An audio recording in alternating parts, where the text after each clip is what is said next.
Okay, hello and welcome to this webinar today on writing personal statements for English literature and creative writing. If you're watching this back as a recording, that's absolutely fine. Thank you for sending in your questions in advance. I've made a note of them, so we'll be getting to them a little bit later on. First of all then, let's introduce ourselves. Louis, if you'd like to kick off. Hi, I'm Louis. I'm a third year English literature and creative writing student here at University of Reading. Thank you. Chloe, if you'd like to introduce yourself. Sure, thanks, Katie. My name is Chloe Houston. I'm an associate professor in the Department of English Literature, and I'm also the undergraduate director of admissions for English literature and creative writing. Thank you both. And as I'm sure you will have gathered, I'm the one left. I'm Katie Green. I'm the school director for recruitment, and that involves creative writing and English literature. So for the purpose of today's session, we'll be talking a little bit about what is a personal statement. And I'll go quite briefly over that, particularly if you haven't come across it before. You're now just considering applying for UCAS. We'll be talking to Chloe about what she looks for in an English literature personal statement. Louis will be providing some helpful hints and tips based on his experience of writing a creative writing one. And then, as I said earlier on, we'll be taking some time to answer your questions. So let's kick off then by looking at the personal statement. If you haven't already come across it, it's part of what makes up your UCAS application. So your UCAS application has 5 universities that you apply to, but it's the same personal statement that you write for all of them. It's about 4,000 characters or 47 lines long, whichever is the quickest, whichever comes first. And it's a real chance to make your application unique and let us get to know you. When a whole application comes through to us at university, it's quite formulaic in the way it comes across. So we'll see your predicted grades, we'll see your education history, your employment history, and your personal statement, one of 2 things that really helps us get to know you. So you'll have a reference provided to you, perhaps by a teacher or a work colleague. And then you'll write this personal statement, and that's when you can really stand out and demonstrate why you've chosen to study particular subjects. And at Reading, we really do look at the whole application that you make, so it will be read at some points in the application cycle by people like Chloe as part of the admissions tutors. So I'll hand over to you now, Chloe, so you can talk people through what you particularly look for. Thank you. Thanks, Katie. Well, as Katie says, the personal statement is your opportunity to communicate directly with the department that you're applying to at the institutions that you're applying to. And it's worth bearing in mind that most departments will have a large number of candidates applying who have roughly the same grades or expected grades. So your personal statement is a chance to make your application stand out. And as Katie also mentioned, it will be read by an admissions tutor. So it's, kind of direct communication to that person.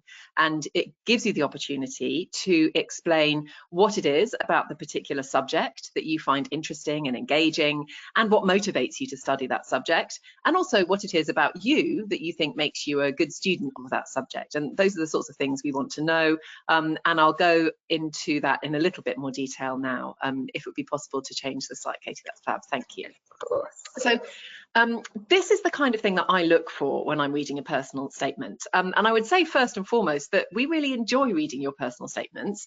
They are an opportunity to actually learn a bit more about you, and they can kind of make your application come to life a little bit. So yeah, it's a nice opportunity for us to find out more about you. So firstly, we'd like to know more about what you're looking forward to when you're studying English literature at university. What is it about English that you anticipate enjoying or finding engaging? That might be a particular genre of writing that you've enjoyed reading so far. So perhaps you've really enjoyed reading Victorian novels, or you're really interested in finding out more about poetry and reading poetry. Or it could be a particular period that you found engaging or would like to know more about. So again, that might be you know, you've read some Victorian literature for A-level or in your current studies, and you'd like to find out more about the Victorian period. Or it could be that you've read a Shakespeare play and you'd really like to find out more about Renaissance culture or literature or Renaissance drama. So that kind of thing. It's also helpful because that will enable the university to, that will help you to choose the right university course for you, because you can check exactly what that course offers and make sure that if there is something that you particularly want to study, that it is available to you through the programs at your institution of choice. So the subject that you're studying is what we want to hear about, but we also want to know a bit more about your writing skills. So what are you like as a writer? How do you write? You know, are you a good communicator? And so make your personal statement something that sounds like you, that is your style, and demonstrates your way of writing to the person reading, so that we can see what you're like at writing. That doesn't mean that it has to be absolutely perfect and flawless prose and the best prose anybody can ever possibly imagine. We expect you to come to us as a good writer who's looking to develop and improve their communication skills. But do try and show us how you write and give us a sense of you as a writer, as well as a sense of you as a reader. Thanks, Katie. So, as well as content, which is, you know, the subject that you're going to be studying and what you find interesting, and the style, which is the way that you write, we're also interested in the kinds of transferable skills that you can demonstrate within your application. And in this instance, the transferable skills means the kind of skills and experience that you have that will make you suitable to study English literature or creative writing at university. So, for example, that would include skills of critical analysis. We're basically talking there about reading and writing about the reading that you've done, or analysing texts that you've read. We're looking for good verbal and written communication skills. So if you know that you've got those, tell us about them. Tell us about times when you've had the opportunity to practice them. So that hasn't all got to be achievement focused. It's not just about results and exams, for example. It can also be about a time when you had to give a presentation or speak in public or communicate in writing in some other way that you found enriching or in which you felt you did a good job. As a student of English literature or creative writing, you will have a lot of independent study time as well as teaching time from your institution, no matter where you go. And so we are looking for students who are good at managing their own time and learning. And any evidence you can show that you've done that is a plus for us. So that might be to do with just juggling your work at college or at school, or it could be, you know, managing an extracurricular commitment or something else that you've done along those lines. But anything that shows us that you are conscientious is going to be a good thing for your personal statement. As a student of English, you'll also, in that independent study time, be spending a lot of time researching and thinking, because that's what we do. And so anything you can do to show us that you've already spent some time developing your research skills is another positive factor. That could be something to do with your academic work, or it could be something that's interested you outside of your academic study. So maybe you read a novel for A-level or for your current studies that really engaged you, and so you went off to find out more about the writer who wrote that book, or maybe you went off and read a couple of their other novels. Those are research skills. So research skills doesn't have to mean time that you spent in a library writing essays, although it can do. It can also just mean things that you've investigated and found out more about, because curiosity is a great characteristic for a student of English or creative writing. If you're interested in the world and finding out more about it, then you're a natural student of English or creative writing. So show those skills, show that curiosity about the world. It's really interesting to read about. The final thing that I'd mention here is your creativity. And of course, this particularly applies to applicants for creative writing programs.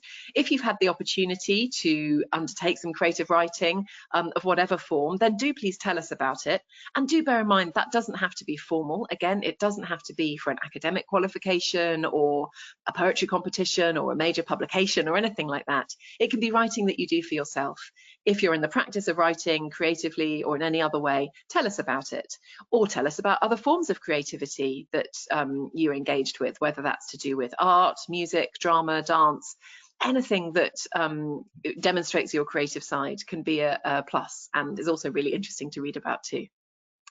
Okay, if we could move forward, Katie. Thank you. There we go. think we're now handing over to Louis to chat about his experience writing a creative writing and what you could consider putting in yours too. Hi, yeah, so I've got about 5 kind of points here that I just think would kind of strengthen your application for a creative writing personal statement. The first thing I've got down is kind of the most important: why you enjoy writing. What do you achieve from it personally, and what would you like to achieve on a greater scale? So is writing kind of a form of escapism for you? Is it because you enjoy developing it as a skill or as a hobby? Or is it just because you have specific kind of writers or works that you aspire to and kind of want to recreate almost? Second, I've got what kind of writing do you enjoy? So if you do creative writing here at Reading, then you get to explore a whole different range of creative writing forms. So prose, poetry, dialogue. There's also non-fiction journalism and things like that. So maybe it might be a good idea to just put in which kinds of forms of those you enjoy specifically. I've also then got your influences with your writing. So what kind of works have really inspired you with your own creative writing? What kind of, are there any particular authors or poets that you particularly aspire to? That's really useful to put in, because it gives whoever's reading it an idea of the kind of literature that you read and how that kind of transpires into your own work. This is quite an important one. Then this fourth point is: do you have any experience with creative writing? So have you submitted to a magazine or a newspaper? Have you entered any creative writing competitions, or have you submitted any work online anywhere? This is a really useful one, because it shows that creative writing is something to you that you are particularly striving to make kind of a prominent aspect of your writing, because you're trying to get it out there, which often shows a bit of intuition if you want to become a creative writing student, and that's something that we're actually encouraged to do as a student here at Reading as well. So it's just a good it just kind of puts you on a good footing for if you do want to apply. And finally, how does creative writing apply to you? So is it something that you want to go into when you're thinking about leaving university as a career? So that could be in the form of an editor for a magazine or a newspaper, or maybe you might strive to become a writer or author yourself afterwards. So it's great to kind of put that in there, because it kind of, whoever's reading your personal statement then kind of has an idea of what you want to do with your creative writing as well. So those are my kind of 5 tips that I would put in there, and that I found quite useful when I was writing mine, and hopefully they will help you out too. Thank you very much. Yeah, I'm sure that will be really helpful for everyone watching this. So I know Chloe and Louis have given you quite a lot of content of things that they would advise you to do. One question I often get asked is, how do I go about structuring it? You know, you've got quite a tight word count. How can you make the best of it? So I always think of structuring it like this: have a shorter introduction going into detail about why you've chosen this subject, and then followed by sort of the main section, which is really the majority of your word count going here, and then a conclusion which summarizes why you think you're a great fit. And it's in depth that I want to talk to you about this main section. So it'll be made up of several separate paragraphs, and that's when we get to know about your interests and experiences that Chloe and Louis have just spoken about. So this is how I would recommend going about structuring it, the ABC method. You would start your first paragraph with an activity that you've been doing, talk about the benefit that gives you, and then apply the benefit to the course you're applying to. Now, I know that's quite of an abstract nature, so let me give it to you as an example for if you're applying to English literature and creative writing. So something that you might not think links to that course could be that you're learning how to play a musical instrument. So you're learning how to play a musical instrument, and that involves quite a lot of practice time on your own in the evenings after school. So that would be your activity. The benefit of that would be that you're becoming very confident at doing independent work and weighing up what your priorities are. So that would be the benefit. And then how would you apply that to the course, so the C part? Well, you know that English literature and creative writing will involve a lot of independent study, whether you're thinking creatively, whether you're in the library researching texts, and you feel that already developing those skills will benefit you on the course and help you to become a successful student. So if you go through different activities that you do in that kind of step, that will help you formulate those paragraphs of your main area, whilst keeping the emphasis on the course that you want to apply for and talking about why you have become, as a result of those activities, a good candidate for the course. Chloe, are you happy to talk about some of the things that you would recommend trying to avoid, perhaps, in personal statements? Yes, absolutely. It's hard to be exact about the things you want to avoid because, you know, every personal statement is different, and some personal statements can include some of these things and still work fine. But generally speaking, over our years of experience of reading these, we've come up with a list of things that we think are better to leave out in case they don't quite work in the way that you're intending. So the first thing, and this is the hardest one, is avoiding cliches.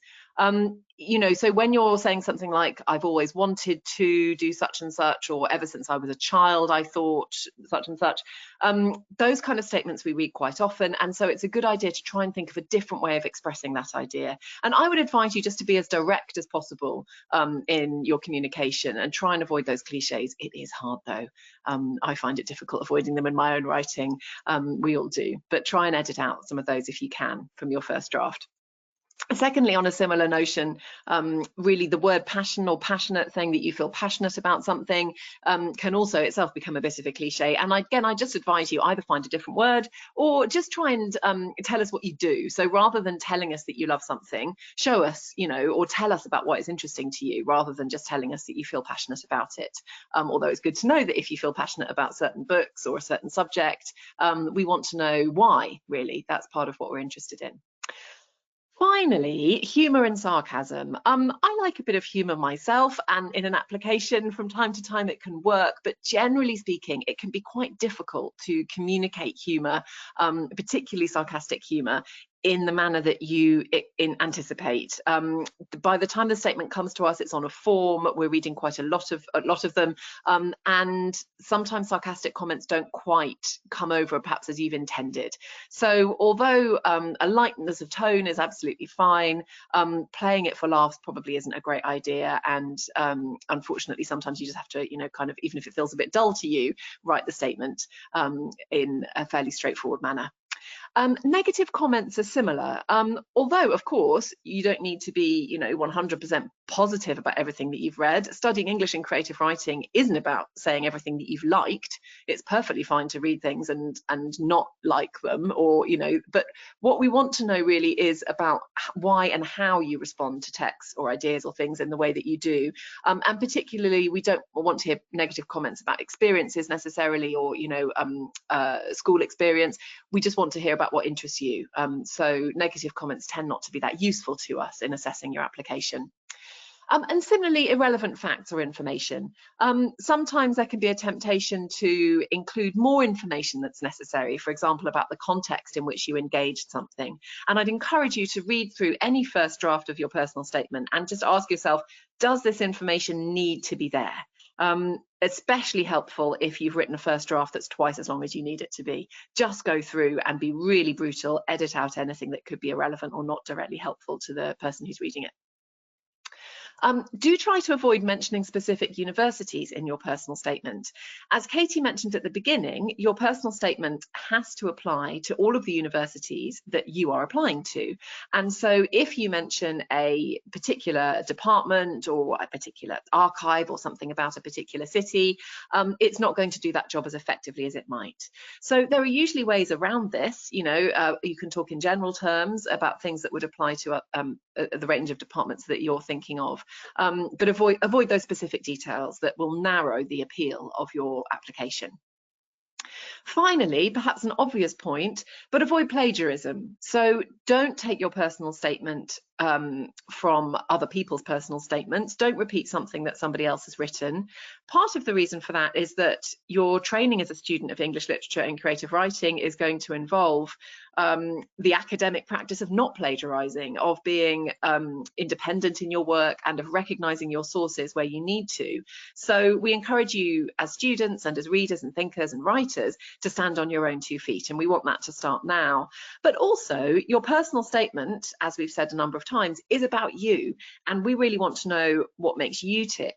And I think you'll find that if you use other people's words to express that it will be less personal. And although when you're writing a personal statement, it's a bit like writing, I don't know, a best man speech or something, the first thing that you might want to do is go on the internet and look for examples. And that's fine, read through other examples, but don't be tempted to include them in your own. Thanks, Katie. Thank you, Chloe. And then I know we spoke about overused sentences, which Chloe, you've already really touched on, sort of saying I've been passionate for or from an early age. This slide on here was taken from a UCAS article published in 2016, so a few years ago now, but it does show you the frequency of some first lines being replicated over and over and again. And I think if we are trying to make sure that your personal statement is standing out, if you can avoid these or phrase them in a slightly different way, do so. What I would say is when you are doing your drafts, don't worry about the first line and make that prevent you writing anything else. If you have to start with writing one of these lines in your first draft, do write your draft and then go back and know that that's something to be edited later on. Chloe, is there anything else you'd like to add to that? No, I think that's comprehensive, Katie. Yeah, thank you. Lovely. So I'm going to stop sharing my screen, hopefully, so now you'll be able to see our faces again. And I'm going to go through the questions which were sent to us in advance. So the first one was, at some unis I'm applying for English Lit and at others English Lit and creative writing. Have you got any advice on how to do this within one personal statement? So if you're doing a joint honours course at some universities, but others you're doing singles, how do you talk about them both without preventing that university you've just applied to a single honours wondering why you're talking about another subject altogether? Well, I think one of the things to think about is if you're applying for a joint honours degree, then you do need to include information on both of those subjects in your personal statement, and you probably want to keep it as balanced as possible between the two subjects if they're an equal balance in the joint honours programmes you're applying for. However, you will usually find that what you say for one subject is actually useful to the admissions tutor, even if they're reading your application for a single honours subject. So, for example, if I were reading, to respond to that question directly, if I were reading a personal statement for someone who was applying for, say, English literature, and they'd included information about their creative writing, I would be really interested to read that, because creative writing, although we do teach it separately from English, is very much an allied subject, and many universities like Reading teach it within the same department. So I would encourage you to see information about other subjects as being useful to the study of the subject that you've chosen. So if somebody writes to me about their passion for reading French literature and translation, that's not going to make me think, well, they definitely shouldn't do English then. It's going to make me think they're a passionate reader. Fantastic. So think about the transferable skills element. What can you focus on that applies to both subjects? So in this instance, it would be experience of writing and reading and things that you're interested in the programme. And don't worry too much about putting people off. It's only if you're writing about a completely different subject that I think it would be a problem. Thank you, Chloe.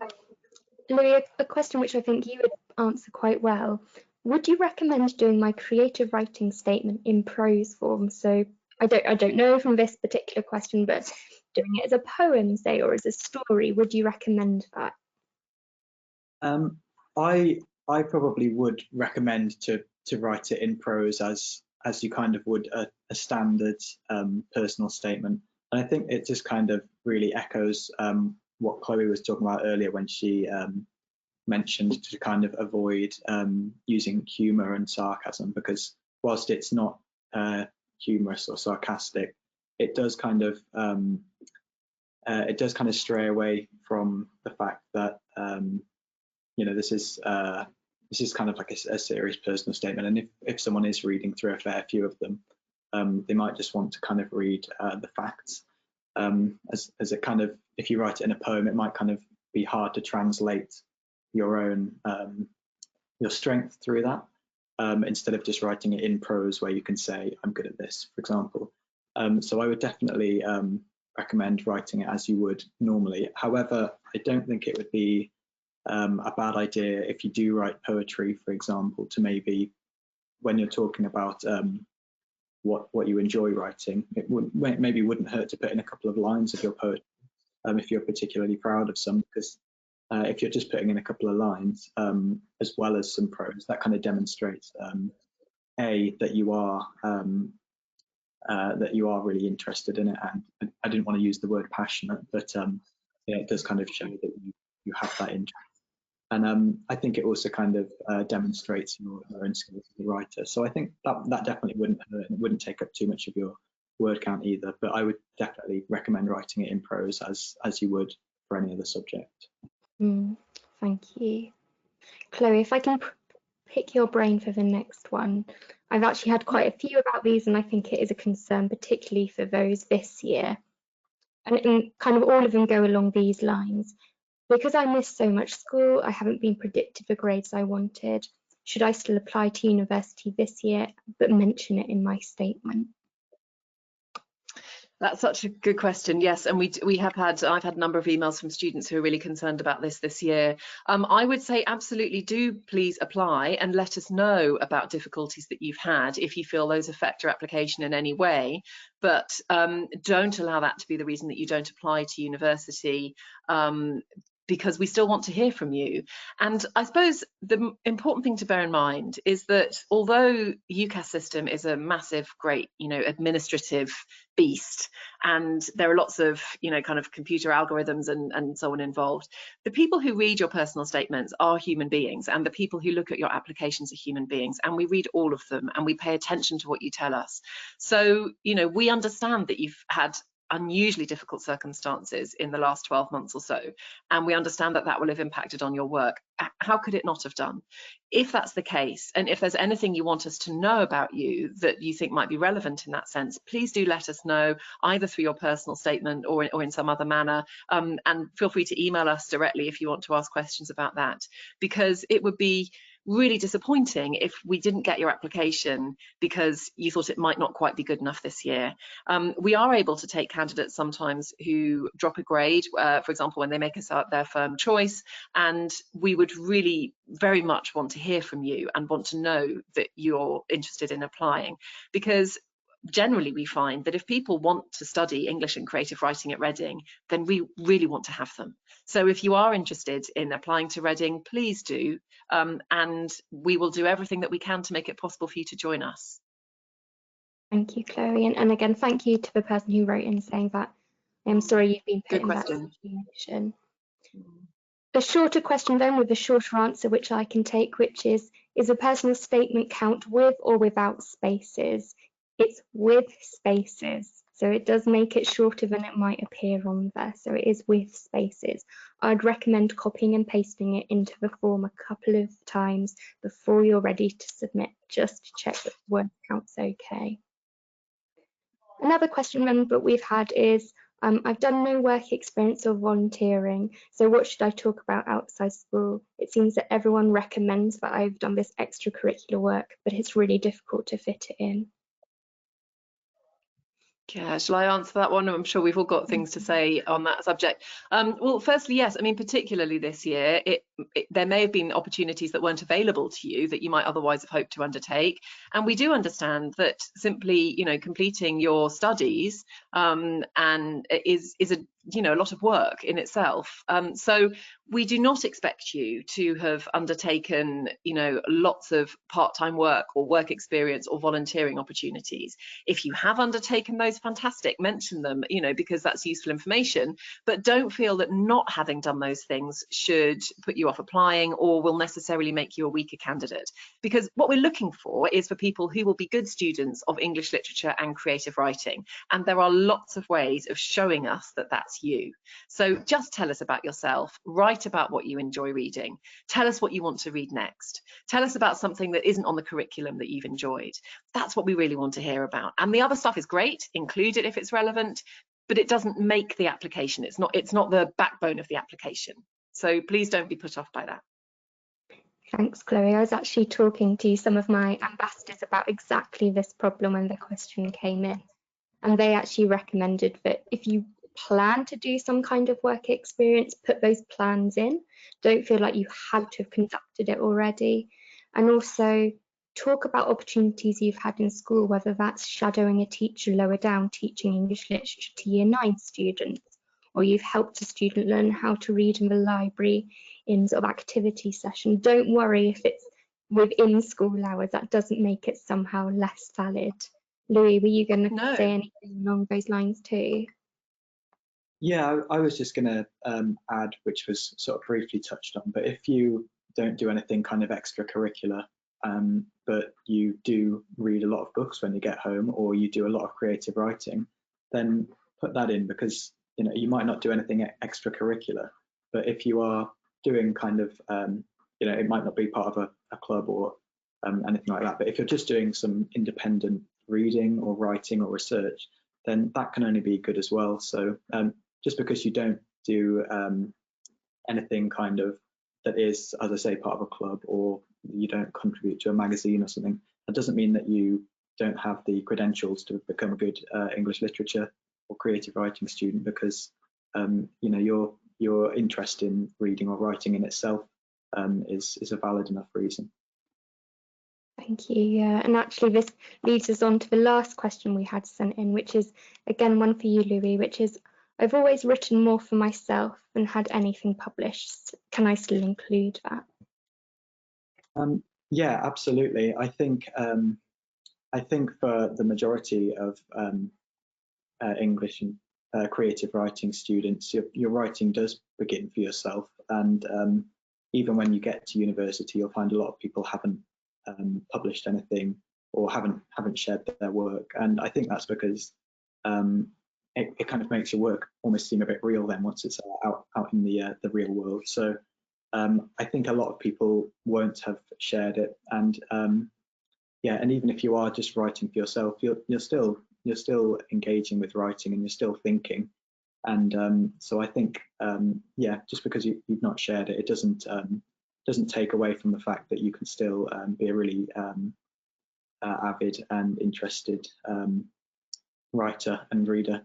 So I don't let that put you off, and it just means that when you get to university, that you'll be able to kind of join everyone else who might not have shared, and sharing together in a sense then is a lot nicer, because you're in the same boat as others. So I think, yeah, I wouldn't worry too much about that. If you have, then great, but if not, then that's kind of the whole point of creative. Lovely, thank you very much. So I think that's it for us today. I will make sure to include the email addresses for us, so that if you are watching this back as a recording and you've got any further questions, do let us know. That will be the English Literature email address. So that comes through to Chloe and myself. Questions about English literature, creative writing, do send them along there. But for today, thank you very much for spending the time to watch this video. We hope to see you soon. Goodbye. Bye.